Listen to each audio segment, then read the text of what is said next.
Hi, Clive Evans here, founder of the UFSOL Partnership. What's that? More later. Reporting from the Mediocre Valley on the west coast of Ireland, and big problem today is it's been too sunny to film outside, so we've come inside. So unfortunately you may have trouble hearing the bird song in the background, which I'm going to pause and hopefully let you listen to.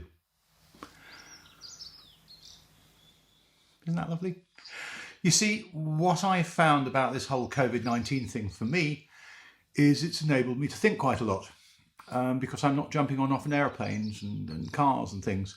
I'm spending my time having Zoom calls with clients, which are very productive, and not wasting time traveling and stuff like that. So, hey, can do some thinking. Thinking's good. But before we get on to what to think about, let's hear about some good news. Ireland's a small place. There's only 4.5 million people here, and half of them are in Dublin. And the other half are spread out across the countryside like we are here. So, it's not remote density. Why am I telling you this, Belle? Because if you know at least 20 to 40 people, like most people have in their circle of friends, if you like, in Ireland, you are connected to everybody else in the country somehow or other. It just works that way. And I had some really good news this morning.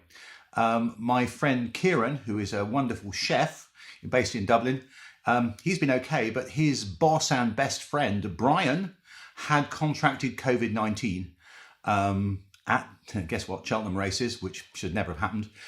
A whole load of Irish people, 15,000 Irish people went to Cheltenham races, and a whole load came back with COVID-19 at the end of March. He was in intensive care. He's 50 years old, and it really looked very touch and go. And I heard from Kieran this morning that Brian is out of intensive care. He's in recovery. He's sitting up and smiling and being a pain in the arse, apparently, as he is usual. Isn't that great news? So there may be an end to all of this. If we look at the data, whilst things look pretty dire in terms of things happening in the UK and the US, actually new cases flatlining a little bit. So could be good news. And financial news, let's not even go there. I've told you about this. Rely on the pros. They're going to find their way out of this. There is recovery all over the place, big signs of that everywhere. And the pros tell me every day things are going to look better soon and very quickly before you even hear about it. So what I'm here to talk about is, what can you do?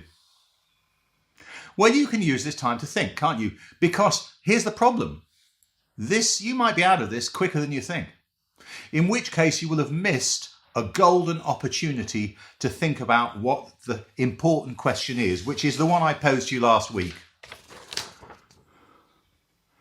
What the hell am I doing here anyway?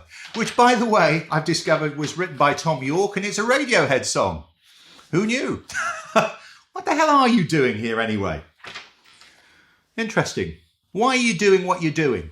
And this applies to all of you, not just the majority of our clients that work at helping the super rich enjoy their lives, but everybody. Why are you here? What are you doing?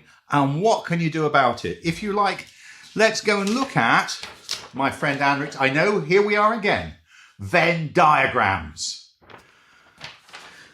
Stuff that matters to you. What really matters to you?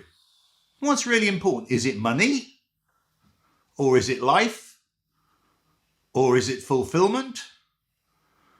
Is it having a dream life, or is it fulfilling other people's dream lives? Questions you need to answer. And I think here's a good time to reflect on, what are you trying to get out of your life? Because it might not be what you think it is. Most people are in a quest of money for money, you know. Money, money, money, money, money, money, money. That's Yachting Financial Solutions. That's what Yachting Financial Solutions does. Actually, what the UFSOL Partnership does is talk to you about what to do. Because money really is just a question of keeping score. You see, people come into the world without it and they leave without it. The one thing we all have in common is the amount of time that we have. Guess what? Money is the currency of keeping score of what you did with your time, isn't it? So maybe you want to think about that. Do you want to waste your time? Or do you want to save your time? Do you want to spend your time doing something effective for you? Or do you want to spend some time doing effective stuff for other people? And I make a suggestion to you that perhaps you're thinking, well, this is my destiny. I'm not sure about that. Because I think the trouble with most people is we're encouraged to be realistic. And you will get better if you think you can. You will do things if you can't think you can. And talking of Will, here's my favourite Will. Will Smith. Wonderful quotation. Being realistic is the common path to mediocrity. Wow, isn't that true? Do you want to be mediocre? Or do you want to be the best you there is? I think you want to do the second, don't you? And if you don't, hey, I'm preaching to the wrong end of the room, aren't I? So let's keep going. You want to get better? What do you want to get better at? Because here's the thing. If I look at all our friends and clients in the yachting industry and the helping the very rich have a better life industry, I'll pose you one question. What the hell are you doing here? Were you put on this earth to create better holidays for rich folk? I think you can do better than that. I think you can use the opportunity to do better than that for yourself and come out of it to do something for you, not for them. There's the question. Because then you might be actually talking about things that you can control. Because here's a key issue. If you think you're in control, you probably aren't. Because you know what? You can be wallowing along, earning lots of money because that's what it's all about, and things happen. Behind me, you'll see a Porsche 911. Most of you, or many of you will know that that's one of my big passions. And that's my current one, photographed at the Nürburgring in the pits last year. And this is a fantastic original Polaroid. Enough of that rubbish. This is my fourth. My first I had 40 years ago. And I thought I was a superstar. I was earning an absolute fortune in the City of London 40 years ago. And my company was taken over and I was out the door a week later. I thought I was in control. I wasn't. Oh, and the Porsche was their car. It went with them. Another one got stolen in France 10 years ago. Totally out of my control. What am I trying to say? You have to seize control of the things that you can and make sure you get the life that you want. So let's concentrate the next few weeks on doing that. Because remember the Venn diagram. Let me just go over here and get it again. Let's concentrate on the stuff you can control. And you'll find that it's much less than you think. Because you can't control lots of stuff. You can control your time.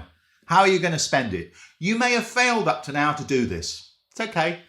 I thought I'd failed 40 years ago and I didn't. I'm a really happy guy now. I've got this wonderful world around me. An absolutely fantastic woman that I'm married to. Good life, thank you very much. And I can help you get to where you want to be too. That's what we do at the Youth Soul Partnership. So, without further ado, on to today's final message, because you might have buggered it up so far. Don't worry. I expect you're expecting a Winston Churchill quote. You're not going to get one because he's a Brit, and as you know, so am I. But I live in Ireland. So let's give you a quote from a famous Irishman.